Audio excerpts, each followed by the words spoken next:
Good evening from Cooperstown, New York, site of the National Baseball Hall of Fame and Museum.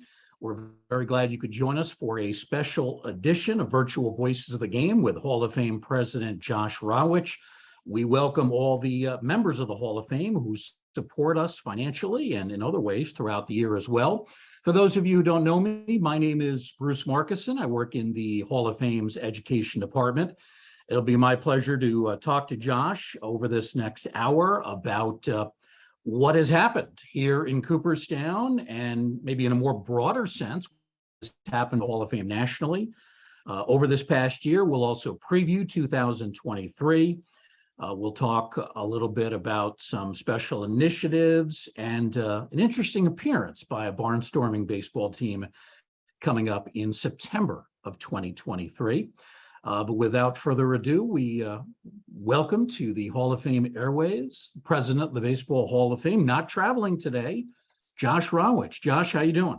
I am doing great. Thanks, Bruce. I'm not traveling, and as you know, it is gorgeous here in Cooperstown right now. It looks like a movie set with the snow we had yesterday. So excited to catch up with everyone. Yeah, we had a few inches of snow overnight and into the morning. It's starting to feel a little bit like winter, which I guess is appropriate in mid-December. Just to give you some background information on our guest, Josh Rawitch, he became the 8th president of the Baseball Hall of Fame in 2021.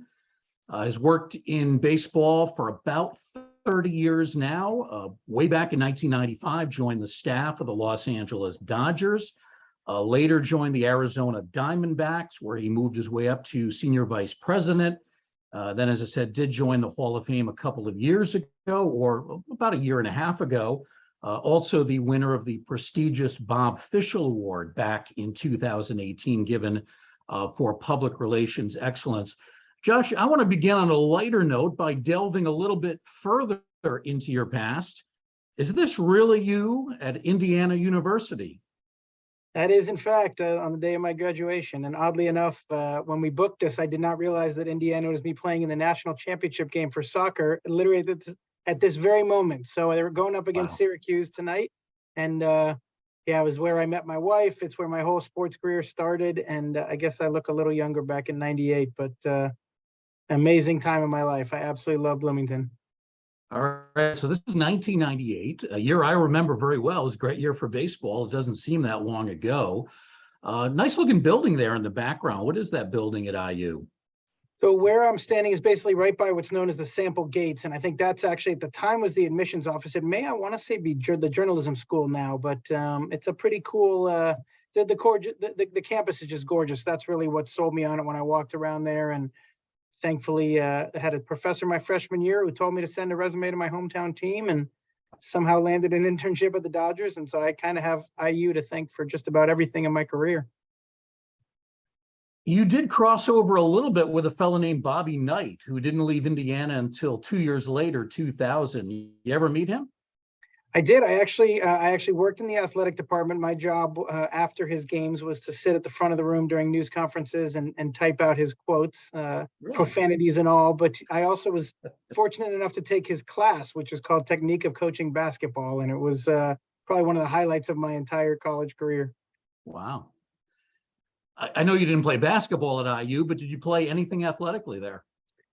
A lot of intramurals, but no, I was about as average a baseball player as you could have been. I was on my high school team. It was a good program, but I tried to walk on. I knew it was going to be highly unlikely that I would walk on at a Big Ten Division I school, but I needed someone to take the jersey off for me, and they did.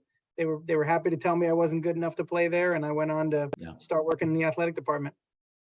So at one time a Hoosier, and now I guess we can say that you're a Hawkeye, the Cooperstown Central School, that is their nickname, the Hawkeyes. Josh, let's talk about what this last year has been like. It is your first full year completed as president of the Baseball Hall of Fame. And let's go back to really the beginning of the year, the January 2022 election announcement. Here we see you and Brian Kenny just in front of the rotunda in the Hall of Fame plaque gallery. So this was really the first election announcement that you were actively involved with. What do you remember about what must have been a hectic day? Well, I think what's cool is, in a strange way, one of the few, I guess, nice things that came out of dealing with the pandemic was that this announcement got moved to Cooperstown. So I think during, it might have been 19, or I guess it would have been 20, when they announced ultimately, Brian Kenny, who loves Cooperstown, and for those of you that watch him on TV, you know he is just as passionate about this town as anyone. He's standing on Main Street and it's snowing, and so he loves coming up here. And I think from our standpoint, just, you had a pretty good sense that David Ortiz might obviously be the most likely candidate, but to be able to actually announce that to the public, and you knew not only where David was with his whole giant party and family, but how big this was in the Dominican Republic and just throughout all of Boston was, I think, a really cool thing for my first announcement. Brian's one of my favorite people. He comes here seemingly in the dead of winter, not just for Hall of Fame announcements, but for just about any other reason, any excuse that he can find to come up with. It's very easy to work with. Yeah, very friendly, and he loves the game. He loves this place, and I think he's been the perfect MC for our inductions. We just saw him last week at the winter meetings, and he is geeked up to get back here in January. Makes no difference to him what the weather is like. He wants to look out on the lake and walk around on Main Street and come into the Hall of Fame. Josh, on the day of the election announcement, how long before the actual announcement are you given the names of who's getting in? How much prep time do you have? It's not a lot, actually. I think people tend to think that we have this well in advance notice, but the ballots are actually counted throughout the course of that day. So it might be a couple hours that we have time to kind of wrap our heads around the results. And obviously the call is made by the Baseball Writers Association Secretary, Jack O'Connell, but Jane Clark and myself are in the room when we're calling any inductees, and then we kind of make them keep it quiet for about half an hour before we go live on TV. So it's not a whole lot of time. It is a really cool process to watch happen, and it's all certified officially, and it's a really, actually not far from your office is where the actual counting goes on. So pretty cool day to be at the Hall of Fame. I know I would be nervous if I were on camera making the announcement. Did you feel nerves that day?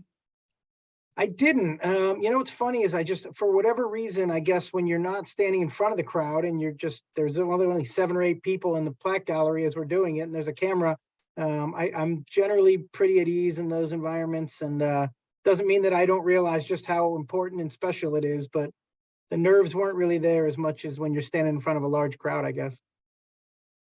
It's been a while, it's 11 months, but as I recall, you spoke in both English and Spanish that day, because you're fluent in Spanish.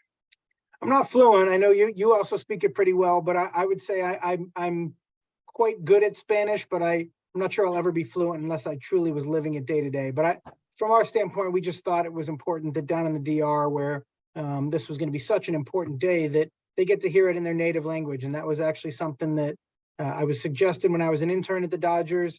And then when I went to Indiana, I took classes there. I studied abroad in Spain, and I really tried to become proficient in Spanish, because I was told if you want to make it in baseball, it's actually a really valuable skill to have. And I cannot tell you the number of times it's come up valuably, whether it was in Mexico, the Dominican, Venezuela.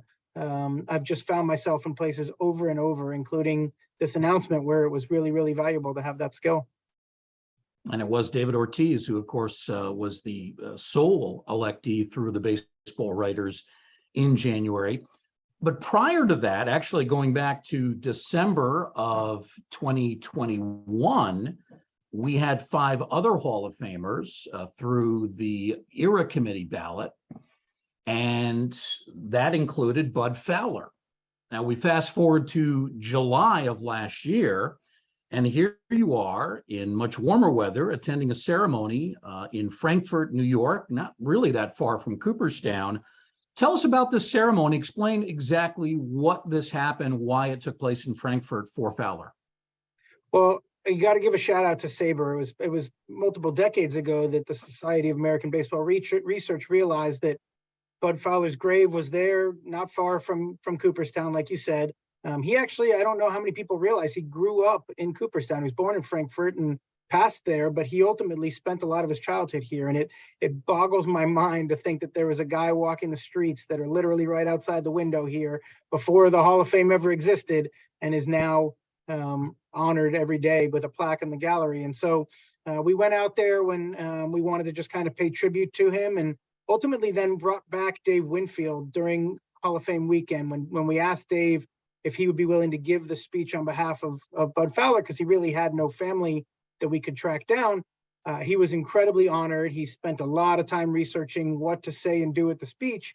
And then ultimately he said, well, if I'm going to do that, when I get here, I want to go visit. And so we went a couple of times, but one time it was really special to be standing there with Dave and watch as he kind of took in the moment and he said, I remember him looking at the headstone and saying, I hope I do you proud. And that's just, I mean, to see one Hall of Famer feel that way about another. And to think that actually Buck O'Neill was there at the ceremony when they put his headstone there 20 years ago and was being honored on the same stage that same day is just really pretty special. You know, when he lived in Cooperstown, Bud Fowler was actually known as John W. Jackson. That he was born John Jackson, later changed his name, but he did play professionally in a number of minor league outlets as Bud Fowler. Now the headstone here, as I recall, that was redone at some point, cleaned up quite a bit. No? It was, and I think that's as you walk around. I mean, Frankfurt's a wonderful little town that's not far from here, but as you walked around, you can tell just how old that cemetery is. And so I know that they did come in. They actually made some changes to the headstone to try to make it just, again, pay tribute to a man who ultimately was not as well known during his years walking the earth, but will not ever be forgotten now because of his contributions to the game. For those who can't read the headstone off the screen, I'll read it for you. It's John W. Jackson, in parentheses, Bud Fowler, 1858 to 1913, black baseball pioneer. And it says the headstone was erected by SABR, Society for American Baseball Research. And this was back 1987, July 25th of 87. So some 35 years ago. And this is an event that took place just a couple of weeks before Hall of Fame induction weekend. Of course, Hall of Fame weekend is really the center point of everything that we do here in Cooperstown. And you, as president of the Hall of Fame, are one of the focal points of that. Things really start to kick into high gear on the Saturday of Hall of Fame weekend. That's when the award ceremony takes place. That's where the winner of the Ford C. Frick Award for Broadcasting Excellence is honored. And then there's the BBWAA Career Excellence Award given to a great baseball writer. For the last couple of years, this has taken place at the Glimmer Glass Opera in front of a limited audience. So you were one of the people that were there. Tell us what that atmosphere was like. I've actually never been in the Opera Hall. Give us an idea of how that opera works as sort of a backdrop for this Hall of Fame event. Yeah, well, I actually, for those who, I know we have a lot of members on here who come to Cooperstown regularly, and I actually encourage you to go check out the opera. We saw a show there, and it's an unbelievable venue that a town like Cooperstown you wouldn't think would have, but they're very gracious to let us utilize that stage. And it's about a 900-person theater with an upper deck, and as you can kind of see, the backdrop there was specifically designed for us for this event. And so as we kind of found, again, doing it during COVID was a fantastic, originally not intended to be in the opera, but we thought, okay, we've got to do this to a limited audience.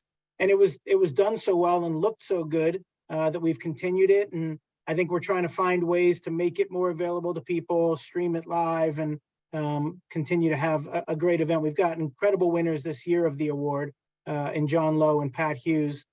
For those who don't know, John Lowe was a longtime Detroit-based writer who is often credited with creating the term quality start, 6 innings, 3 earned runs.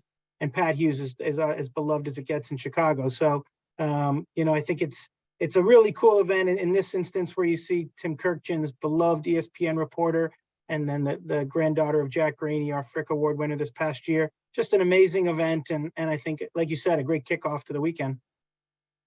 I had a chance to interview Tim Kirkjian really for the first time back in the spring, and it was a real highlight for me to do it on one of our virtual programs. Tell us about what Tim Kirkjian's all about. He's quite a character, quite a guy.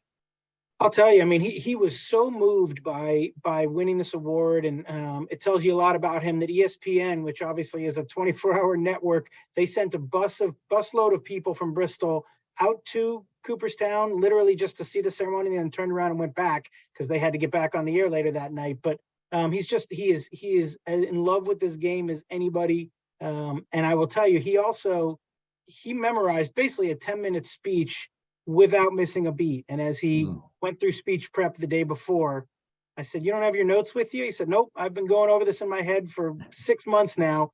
And man, he just nailed it. I mean, absolute, incredibly well done, funny, witty, and just a beloved guy in the game. You go to any ballpark and people truly love Tim Kirkjian. Yeah.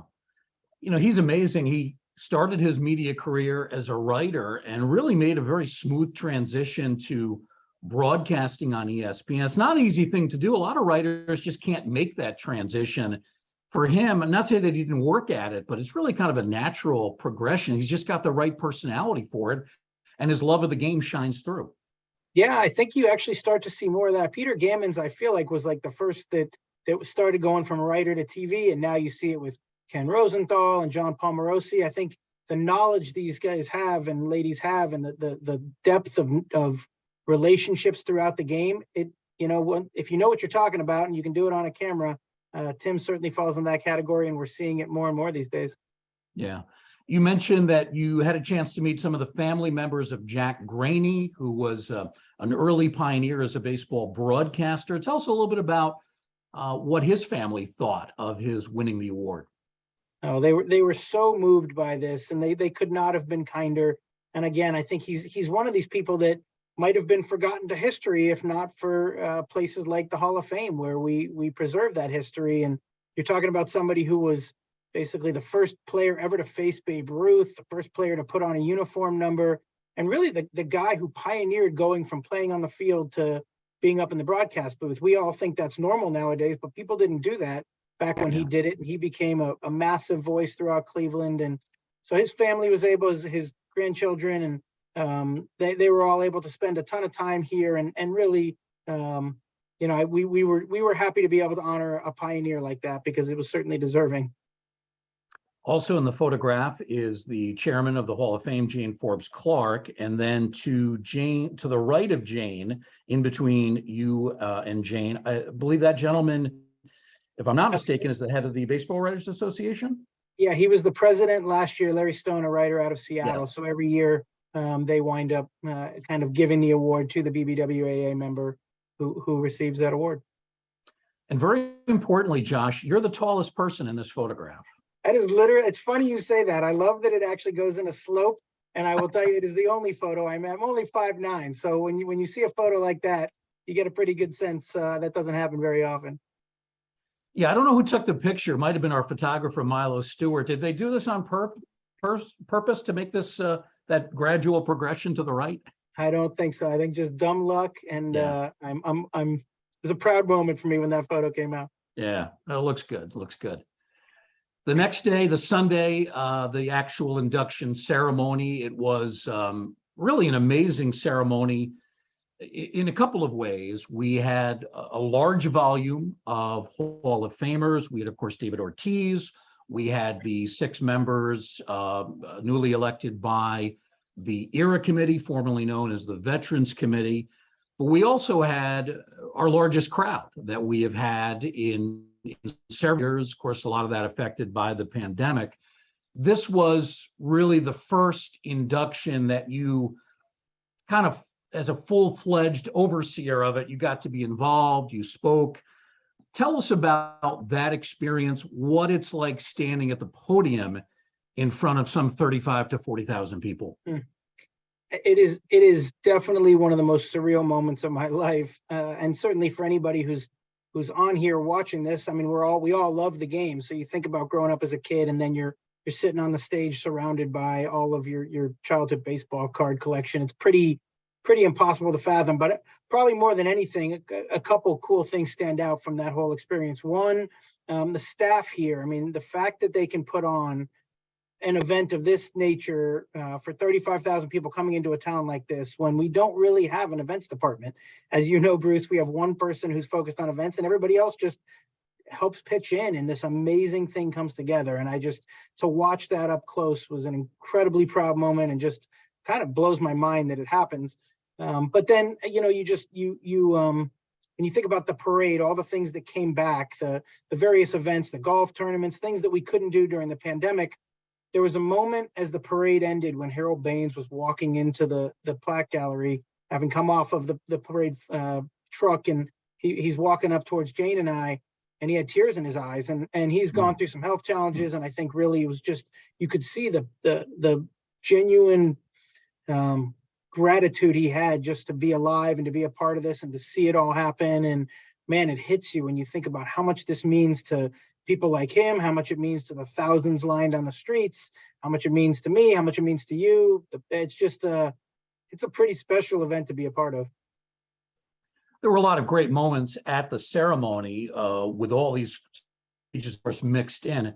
I was particularly impressed by the speech that Jim Cott gave, which he seemingly did almost without notes. I guess we shouldn't be surprised because he's been a great broadcaster, but I thought it was so smooth, so poignant. Frankly, I've been watching Hall of Fame induction speeches since the early 1990s. I've attended many of them over that span. This was one of the best I've ever seen. Yeah, and it's funny, you'd say maybe he had a long time to prepare for it because he had to wait a long time to get in, but I think he had long since believed, you know what, my time has passed and I'm not going to get in. And I think he was able to sum up what this meant to him in a very short amount of time. And I think in a lot of ways, I mean, you're right. He kicked it off and he was incredible, but each of the people up there in their own way just had a way of really kind of summarizing what it meant either to them or to their parent or their husband. I mean, it was really, I mean, you watched every single one of them and you're just kind of in awe at how much this means to them. And then again, I mean, a really amazing moment that I can share, just going to one of the Saturday night parties with Gil Hodges' daughter, Irene. We were walking into the Mets Dodgers party that was right around the corner from the hall. And there was a person, actually there was somebody who basically said, well, I was never going to come to the Hall of Fame until Gil Hodges got in. I decided that I refused to ever come here until he got in.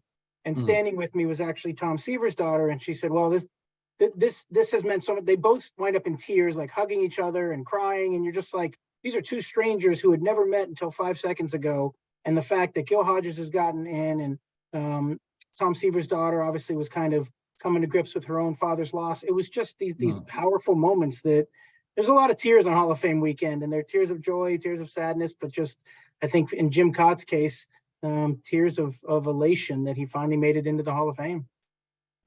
Several of Gil Hodges' former players with those 1969 Mets were in town. Ron Swoboda, Cleon Jones, Art Shamsky, Ed Kranepool. Did you have a chance to talk to any of them? Not during the weekend, but I did hear from a couple of them. It's funny in this job, you never really, an email pops into my inbox from Ed Kranepool and you just kind of do a double take. Like, I didn't expect to see that name in my inbox today. So cool. I mean, I've had a chance to connect with several of them in advance, but as you know, that weekend gets pretty crazy. So that we were all at the same party on Saturday night and it was pretty hectic, but I think the Mets did an incredible job really of celebrating that 69 team and what he meant and what that team meant to the history of the Mets. Certainly Hall of Fame weekend, the ceremony, the celebration of the game, we talk about it in the game in a very positive way, in a very uplifting way. But there were some moments of loss in 2022. We're going to talk about the two Hall of Famers that passed away, and actually within just the last couple of months. But first want to talk about somebody that you knew personally, the great Vin Scully. You, of course, were with the Dodgers when he was broadcasting there. One of the most legendary broadcast voices, whether you're talking radio, television. Your thoughts on what it was like working with Vin on a day-to-day basis? Man, you know, people ask all the time if I get nervous to meet these Hall of Famers, these incredible people. And the one that I think about, I mean, I just remember being so nervous the first time I met Vin because this was the voice of my childhood. It was who I thought I wanted to be when I went to school for sports broadcasting, and to spend as much time as I did over the course of 15 and even beyond the 10 years after I left, every time I'd come back and spend time with him. He is as nice and genuine, as humble a human being as there ever was on this planet. And obviously a tremendous loss, but in so many ways, I mean, he lived a life so full, and I don't think I think in his mind, there was nothing more he could have possibly wanted out of his time on Earth. And the impact he left, I'm not sure that there are very many in history who have impacted as many people as he did, myself included. And yeah, I think the funniest thing I can share is that I was trying to think, as I knew you were going to bring his name up tonight, on a somewhat regular occasion, more than a couple times, not dozens, but for some reason he would accidentally butt dial me on FaceTime. And so I would look at my phone and it would say Vin Scully is trying to FaceTime. I just kind of would chuckle. Like, I have no idea where I was on his phone that somehow that would happen. But every time it happened, it was this like pinch me moment of he's just like any other human, but incredibly talented and genuine and humble as can be. The way that he spoke on the air was very eloquent. It was almost kind of a royal way of speaking. Was that how he spoke in regular conversations with you? Yeah, I mean, obviously he's clearly going to try to be polished when he's on the air. And so there are times where obviously we got the chance to see him with his guard down a little bit, but certainly the golden voice is exactly, I mean, he's not faking that voice. There are people that put on a radio voice or a TV voice. That was not him. It was exactly who he was, what he sounded like. But yeah, some of my best memories were talking about things having nothing to do with baseball, just life and whatever was going on in the world at the given time. And to be able to walk in most days when there was a home game and just peek my head in the booth, see if he needed anything. Obviously, I would do that with all the broadcasters, but it was certainly a special one to be able to say hello to him on an almost daily basis for that many years. Josh, one last question on Vin Scully. Do you recall the last conversation you had with him? I do. It was actually shortly after I was interviewing for this job, believe it or not. We had exchanged emails after I had the job, but I think the last real conversation was in fact one of those pocket dials. I was at Citi Field and I was getting ready to come up to Cooperstown to interview with Jane, I think the next day. And so I answered it, and I had actually, believe it or not, put him down as a reference on my resume, which is a little surreal, but I said, well, as long as you're calling me, I should let you know I'm heading up to Cooperstown tomorrow to go. And he said, I can't do his voice very well, but he said, I think you'd be phenomenal for that job. And it was a wonderful feeling to know I had his support. And we talked for probably 10 minutes about family and everything else. And like I said, shared a bunch of emails and texts after that. But I think that was the last real conversation we had. That's beautiful. We lost two Hall of Fame players this year, not that long ago. First, Bruce Sutter. He was elected to the Hall back in 2006. You haven't been on the job that long, just about a year and a half. How well did you get to know Bruce Sutter? Unfortunately, not very well. I mean, I reached out to him shortly after I took the job and reached out to each of the Hall of Famers. And then I was really happy he was able to get back here this year for induction. He's very close with Ted Simmons and really wanted to see him and Jim Cott both get elected.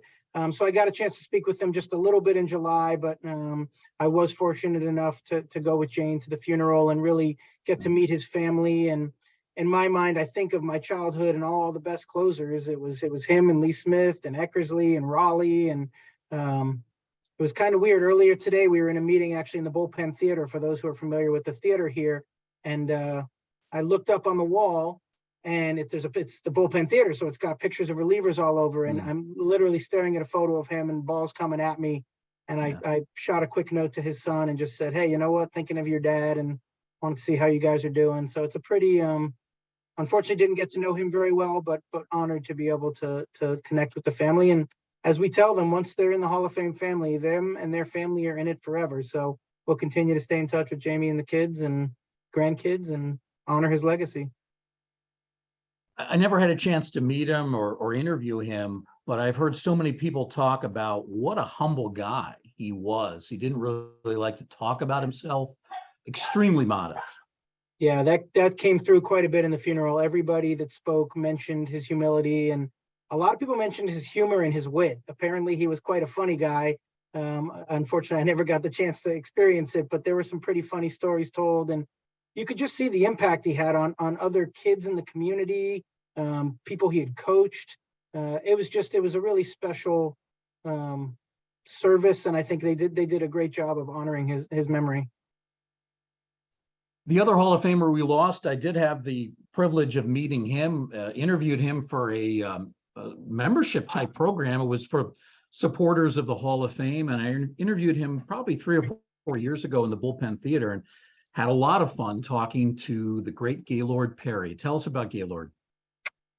Yeah, unfortunately, he's another one who I never got the chance to meet, which is quite sad. I'm sure you could probably speak more to him, but what a career, and again, what an impact. It's what's special, I think, when you all big league players, I think, have this way of impacting the people around them. But when you make it to this level and you are enshrined in Cooperstown, you're basically, for the rest of your days, people want to spend time around you, and you could just tell the impact he had on people around him.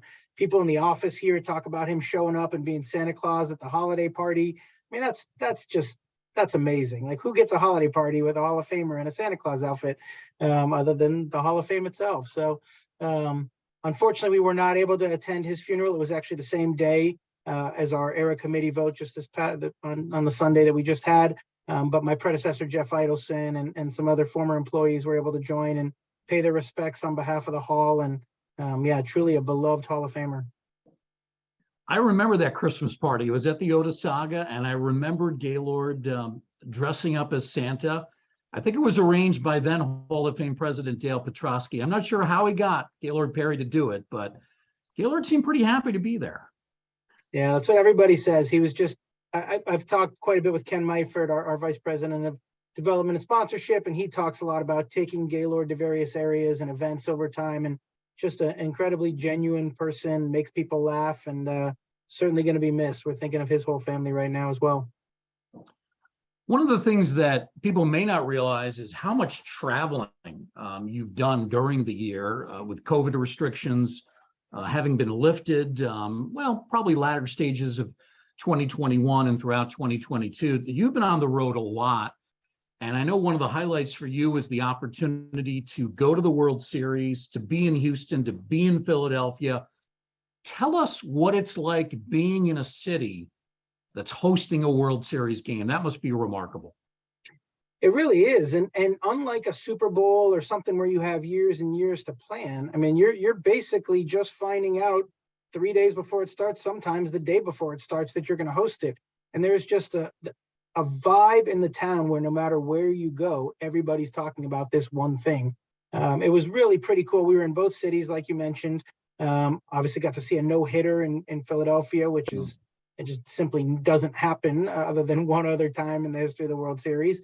And then to get to Houston, where even however many times they've now been to the World Series in the last 5 to 7 years, I mean, it doesn't get old. You can just feel the energy in the ballpark, and it gives you goosebumps when they introduce players on the field, and you get to walk around and see everybody wearing the jerseys. It's a pretty cool experience, and hopefully people will get a chance to do that for themselves. I know I got to see a lot of our donors and members in the stands, so I do know quite a few go to it.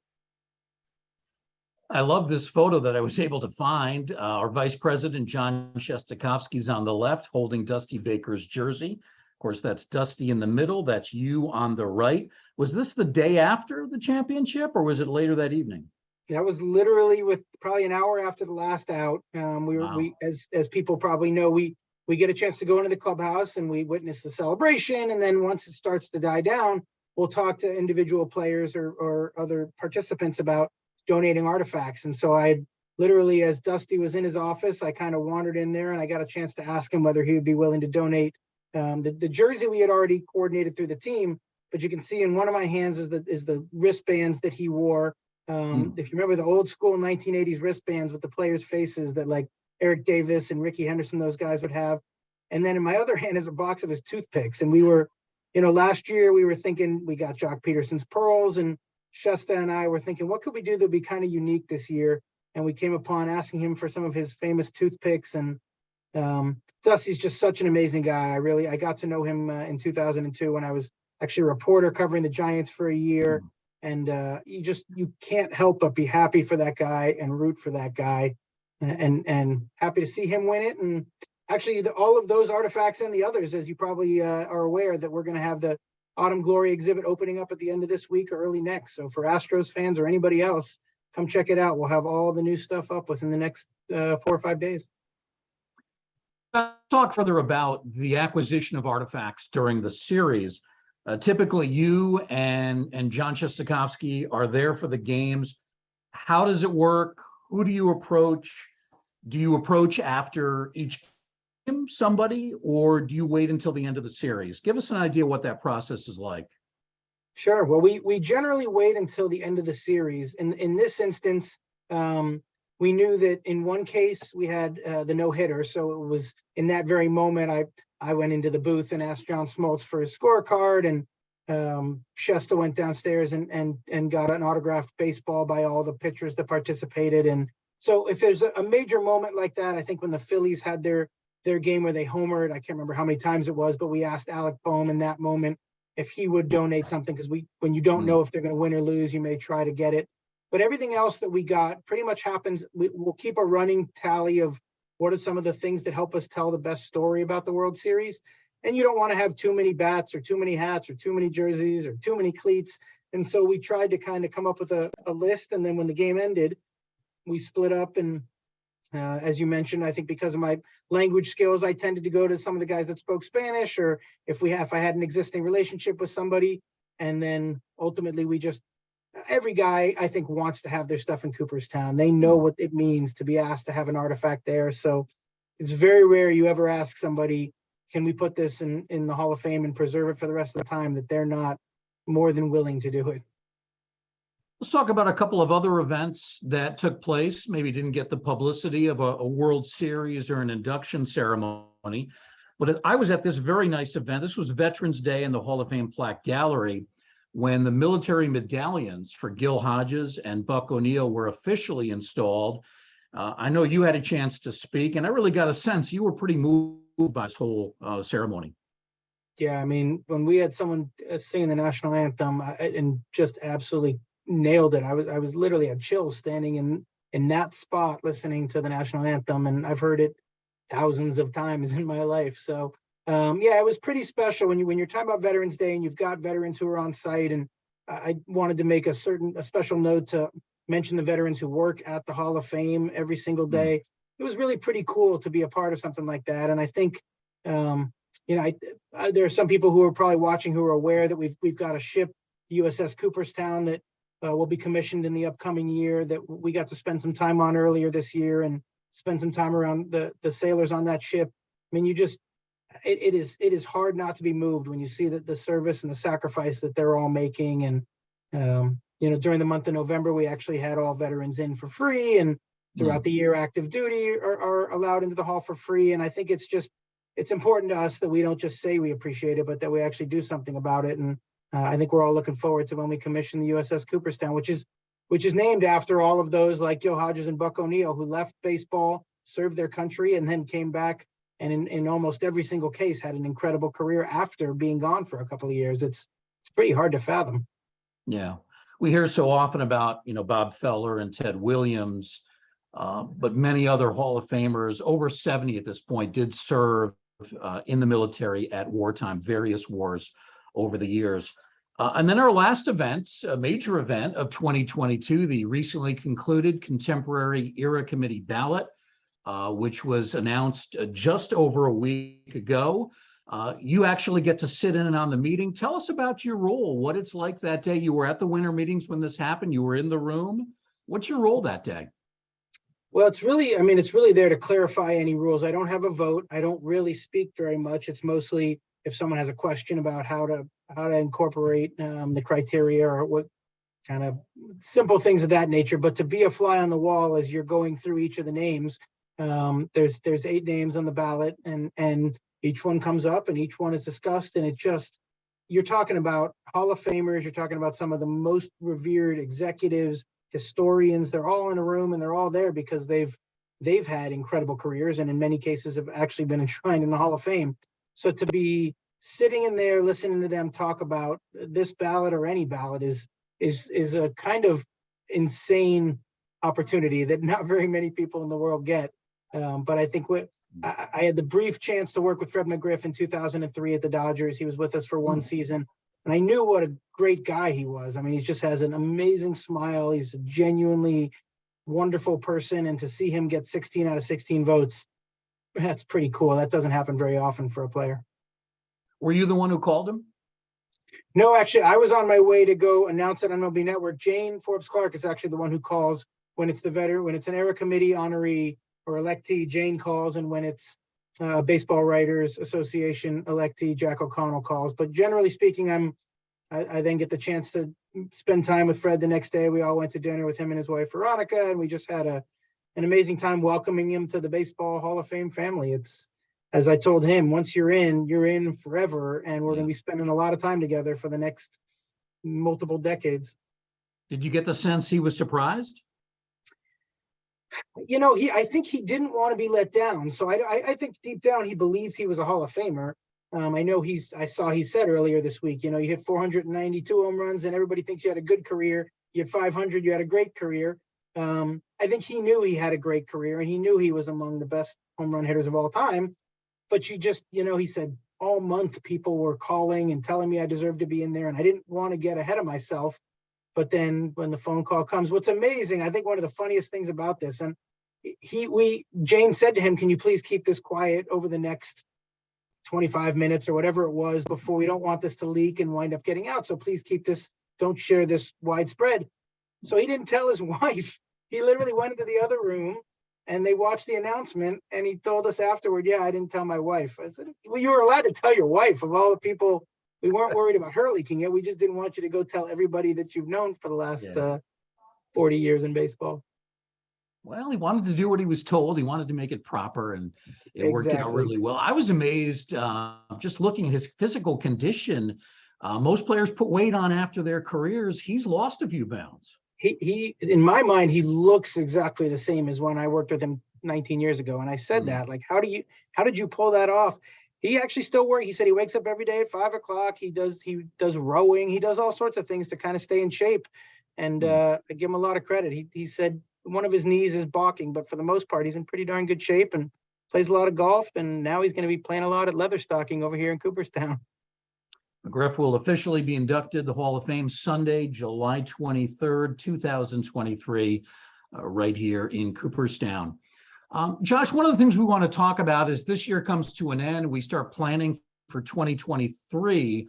And that's something you wanted to talk about today, was end of year giving, and something that's really important as we kind of look ahead toward achieving goals in this immediate future. Tell us about that. Well, I know generally if you're on here, you're already been giving to the Hall of Fame in one form or another, either as a member or as a donor, and we are incredibly grateful. People say it all the time, we can't do it without you, but you really are the way this place continues to do what it does. So we've got a lot of really cool stuff coming up next season, next year, all sorts of, we're going to roll them out once we get into the new year. I want to make sure the staff knows everything we're doing before I announce things publicly. But I think more than anything, we're just excited about kind of the opportunities that are in front of us, and ultimately when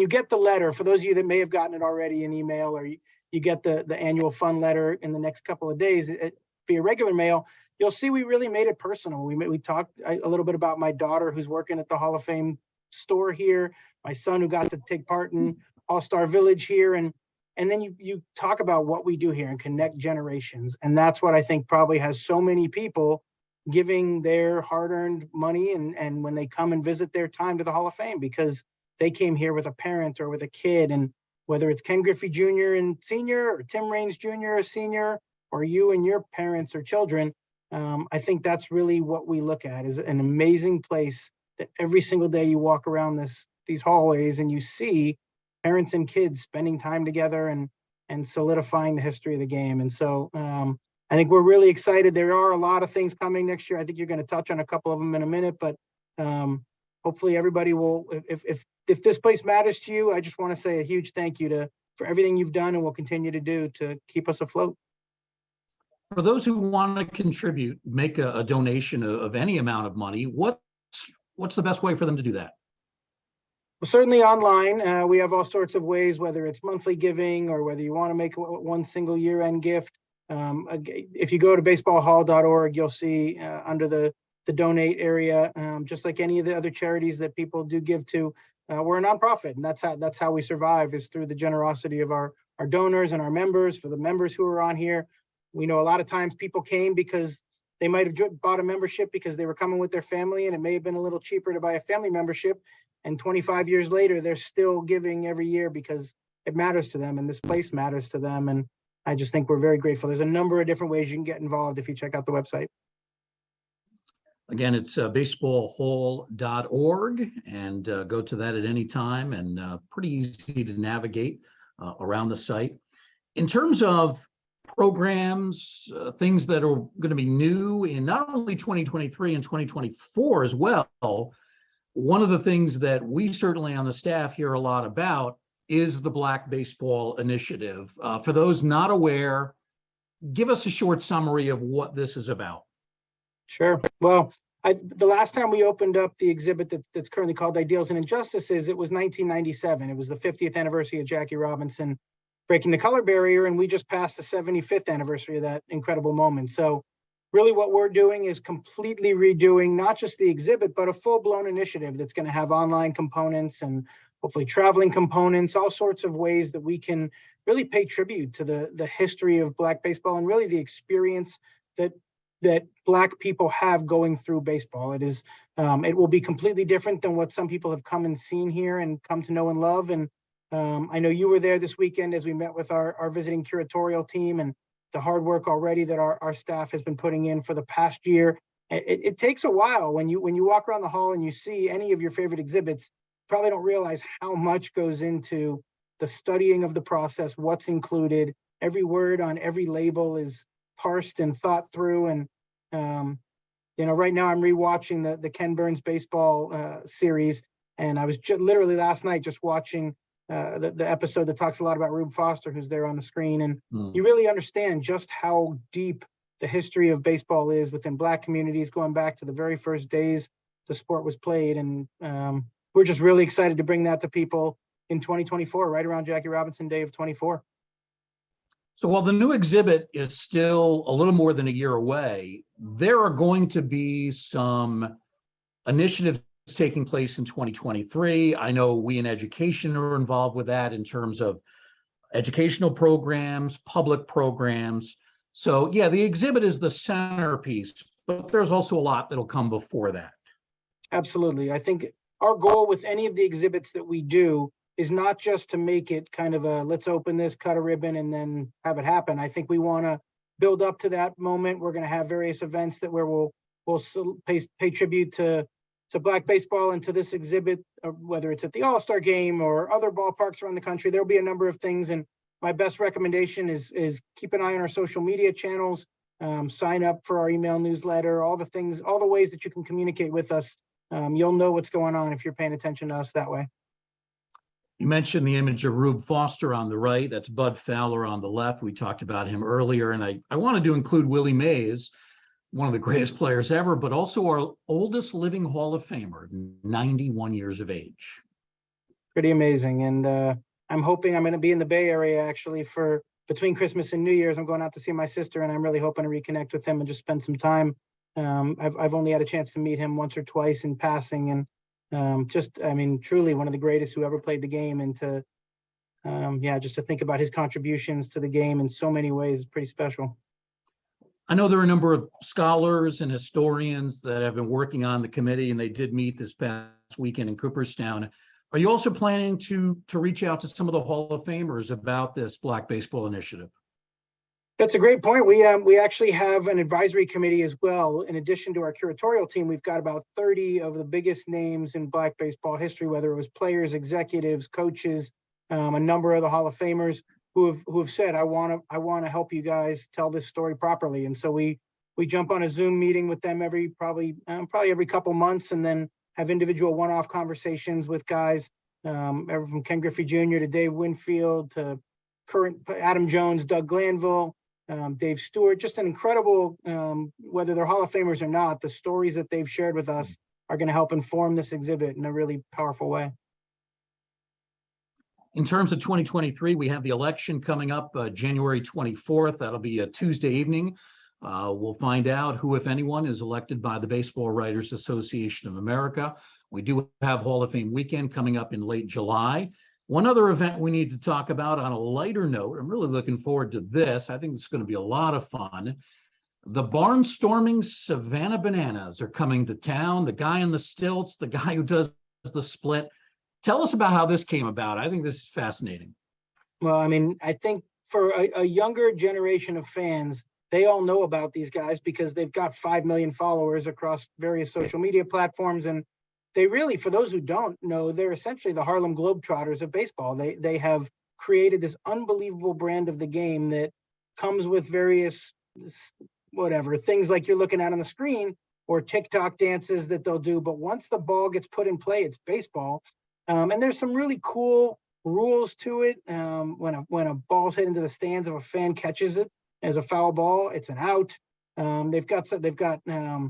You can steal first base. I mean, there's some really cool stuff, but at its core, it's still baseball being played. And as we've seen this grow and become kind of a cultural phenomenon for a younger generation, we reached out and we originally planted the seed of, hey, maybe we should collect an artifact there. And it led to conversations about, could we play a game there? And they just announced I think 50 to 60 city tour across the country, and they are ending it in Cooperstown because they obviously know how special this place is. And they have an ESPN show that they currently do, and they're going to film an episode of it here next year. So yeah, middle of September next year, we are going to have some tickets held aside for members. Then you'll get information about that, but this is going to sell out Doubleday very quickly. And I would recommend going to Savannah Bananas website and signing up to get information about ticket sales, because it'll be one of the more unique things that you see at Doubleday Field in a long time. So Josh, you initiated the contact with them.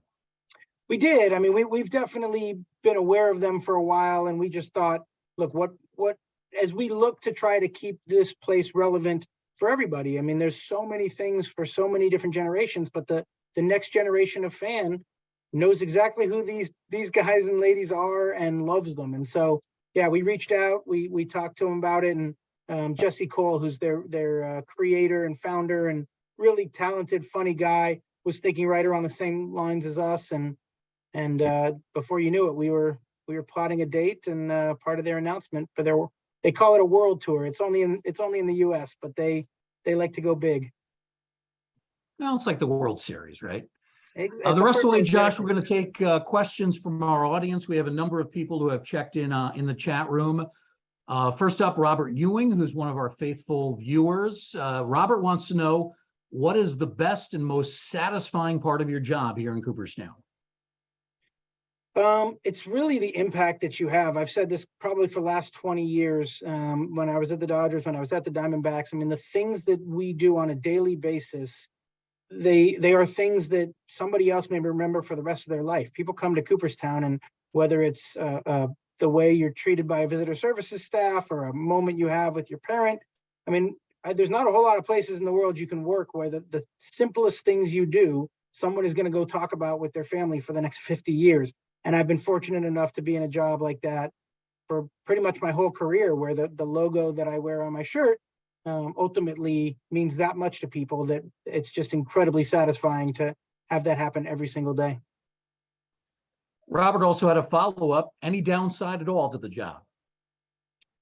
Not that I've found yet. I mean, it's really, I guess if I had to say, like, certainly when you spend 27 years, and every night you've got a result, there's a game that you're going to and a win or a loss. Obviously now you're not going home every night with the adrenaline rush of what happened in the game, but that's okay. I mean, it's Cooperstown, and just about anybody in baseball would want to finish their career here, and that's my plan. So. Question from Robert. Are there any plans for the Hall of Fame down the line to have an exhibit honoring the growing number of Asian Americans and Asians in the game? I'll simply say stay tuned. It is definitely on our radar. As you can imagine, in a few years, we will likely have the first Asian-born, Japanese-born Hall of Famer, Ichiro Suzuki, if he gets elected. And you might imagine we're paying close attention to that and thinking about what we could do along those lines. So nothing finalized yet, but certainly stay tuned. We'll keep you posted. A question from Jeff Dawes. I've been a member of the hall since the mid-1990s. I try to get to Cooperstown 3 to 4 times a year. Everything about the town and the hall is special to me and my family. My question, more of a local one. I know the hall acquired the building next to it, which at one time was the Cooperstown General Store. I believe it may have been a Five and Dime at one point before that. So he's wondering, any plans for the hall to expand into that area? It's a great question, and certainly nothing concrete. I mean, you can imagine it's something that we think about, and as we try to figure out kind of what the future of the Hall of Fame is. For those who aren't aware, we were once much smaller than we are, and over time we've grown, and I'm sure we'll continue to grow. And the fact that that literally is right next door is not a coincidence. It's quite helpful, but we don't have anything by any means set in stone yet. Just a lot of cool ideas that go through all of our heads every day about what ifs and maybes down the road. So again, hate to say stay tuned every time, but we're not quite there yet. I guess a related question comes in from another viewer, Jeffrey Safe. He wants to know, is there any chance the hall might open up an auxiliary wing somewhere in Cooperstown, maybe not right on Main Street, that would present even more artifacts? Has that ever been considered, or might it be considered down the line? Yeah, I couldn't say whether it's been considered in the past, but it's not something we've talked about since I've been here about looking at other areas of Cooperstown. I think we are trying to figure out how do we bring Cooperstown around the country in various ways, whether it's in traveling exhibits or other ways that we can get into communities that give people a little taste of what Cooperstown is like and hopefully entice them to come here and visit. But we hadn't given, I don't think, any thought to other exhibits in the general vicinity here. I think if we do expand, it would be part of 25 Main Street. At least that's my guess. I'd never say never, but that's where our mind tends to go. Question in from another longtime viewer, Martin Brody. What's the best way to get to Cooperstown without driving your own car? Well, if you're Pedro Martinez, you arrive via seaplane. That's always an option. Though I don't think people were very happy when he landed there. He did let us know he was coming in on Otsego Lake that way. But really the best way is, I think, flying into Albany or Syracuse and renting a car. People talk about the challenge of getting here, but it's very doable as a weekend trip from no matter where you are in the country. And people do weekend trips all the time. So for those who haven't made it, don't let the people scare you who say it's hard to get to. It's a little more than an hour once you land, and easy airports, easy to grab bags, grab a rental car, and get here very quickly on a Friday night, spend the whole weekend here. There's so much to do in Cooperstown, even beyond the halls of the Hall of Fame. I can't suggest it enough for people to come make a trip. Josh, we'll take one more question that just came in from Donna Muska. Donna wants to know, what is the plan for placement for Fred McGriff's plaque? And also, what's the plan for subsequent Hall of Famers? Donna writes that the current gallery is currently full. Actually, it's not completely full at this point, but I guess we're on kind of the last 2 walls that were added in the rotunda. And I guess Donna wants to know what might happen beyond that. Yeah, so Fred will go literally directly to the right of the last class. It will be alphabetical. So if anybody gets inducted ahead of M, he won't be the very next one, but he's certainly going to be within 1 or 2 of David Ortiz and Tony Oliva. And then in terms of I don't know when you were last here, but we did, as Bruce was describing, the wall where right now it looks like we're about to run out of room. We actually put wood paneling on 2 other walls that probably get us a good 20 years more of plaques. So it's going to be a while before we run out. It's a wonderful thing that only the top basically 1 to 1.5% who have ever played the game get in. So it's not like we're going to have a class of 10 or 15 people at any point. Generally, it's anywhere from 1 to 6 or 7. And I think we got enough room for a while. Certainly all the time I'm going to be here. I can't imagine we're going to be able to outgrow our current plaque gallery.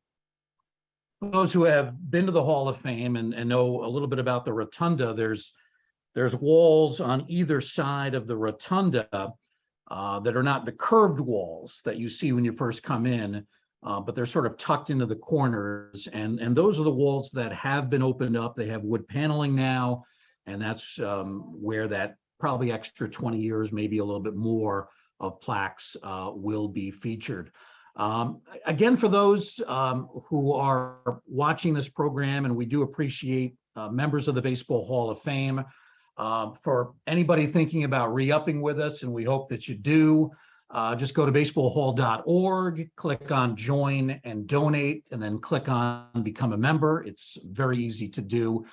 We certainly do appreciate the support of all of our members of the Hall of Fame. I remember when the Friends of the Hall of Fame program was relatively small back in the 1970s, and it's grown considerably over time, but we certainly hope that these folks who have been generous in supporting us will continue to do so in 2023 and beyond.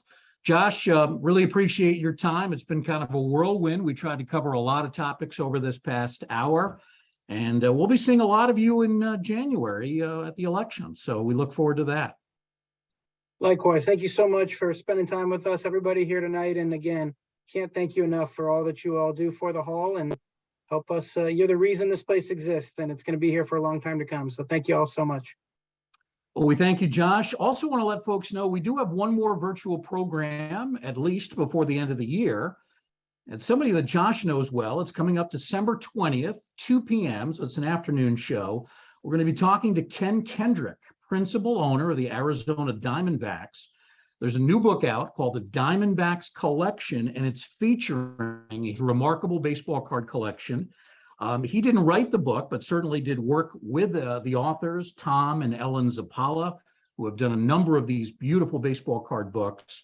So we're going to talk to Ken Kendrick about the book and about his Diamondbacks collection. It's not just Diamondbacks cards. It's, in fact, there's not a lot of Diamondbacks cards that we're going to be talking about. It's just great baseball cards, everything from Hannes Wagner to Mickey Mantle to Willie Mays, all sorts of incredible cards that are part of Ken Kendrick's rather amazing collection. So we look forward to that December 20th, 2 p.m. on our Hall of Fame channel. We thank Josh Rawitch for being with us this past hour. We thank all of you for joining us as well.